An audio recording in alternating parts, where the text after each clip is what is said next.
আমি আপনাদের কাছে যেটা বলতে যে প্রত্যেকটা উপজেলায় একাধিক ক্যান্ডিডেট আছে, কোনো কোনো জায়গায় অনেক বেশি ক্যান্ডিডেট আছে।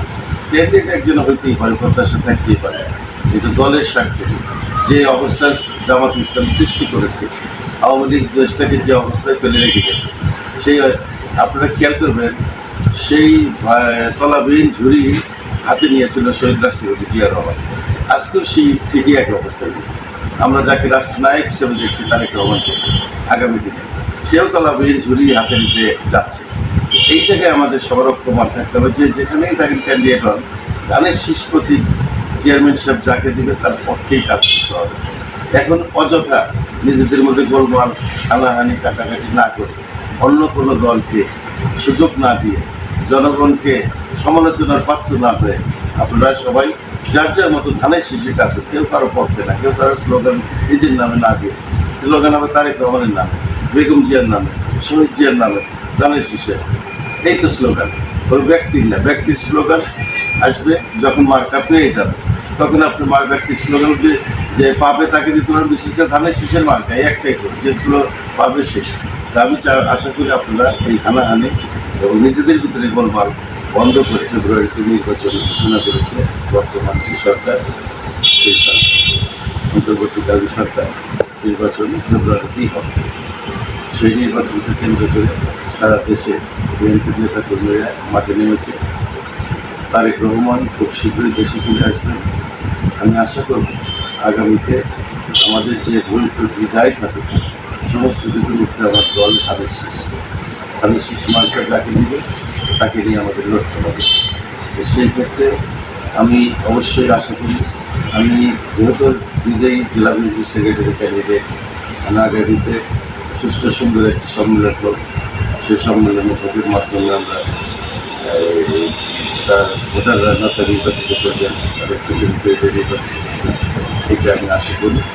আর আমি আগামী দিনে যেন বিএনপি জয়লাভ করে, ধানের শীষের জয়লাভ হয়, বিএনপি জাতীয়তাবাদী শক্তি যেন সরকারের পাশে করে। তারপরে এই 17 বছরে 18-19 বার আমি জেলে গিয়েছি। এমন কোনো বছর নেই যে বছরে একবার দুবার জেলে যাইনি। তো সেই রঞ্জন আমি আশা করি আমার প্রতি সবাই দৃষ্টি থাকবে। আমি আমার ঊর্ধ্বতন যে নেতৃবৃন্দ আছে, বিশেষ করে ইকবাল হাসান মাহমুদ টুকু, পার্টির মহাসচিব এবং জনাব তারেক রহমানের কাছে আমার আবেদন যে আমাকে যে রাজনৈতিকভাবে যে সমস্যায় ফেরিয়ে দেওয়া হয়েছে, মিথ্যা একটা অপবাদ দিয়ে আমাকে দলের বাইরে রাখা হয়েছে, সেই জায়গা থেকে আমাকে দলে ফিরিয়ে নিয়ে আমাকে আগামী দিনে এই বিএনপি ধানের শীষের পক্ষে কাজ করার সুযোগ দেওয়া হোক, এটা আমি আশা করি। আমি সিরাজগঞ্জ কলেজে 2 বার গিয়েছিলাম, একবার গিয়েছিলাম। আমি জেলা ছাত্র দলের সাধারণ সম্পাদক ছিলাম 12 বছর জেলা ছাত্র দলের। আমি জেলা বিএনপির সহ সাংগঠনিক সম্পাদক ছিলাম, আমি জেলা বিএনপির যুগ্ম সম্পাদক। তো আমি সারা জীবনটাই আমার এই রাজনীতিতে গেছে। আমার জীবনের অর্ধেকটাই জেলার ভিতরে গিয়েছে এবং পালিয়ে থেকে গিয়েছে। আমার মা বাবা আমাকে এই অবস্থা দেখে মারা গেছে, তারা আমাকে ভালো দিনটা দেখে যেতে পারে না।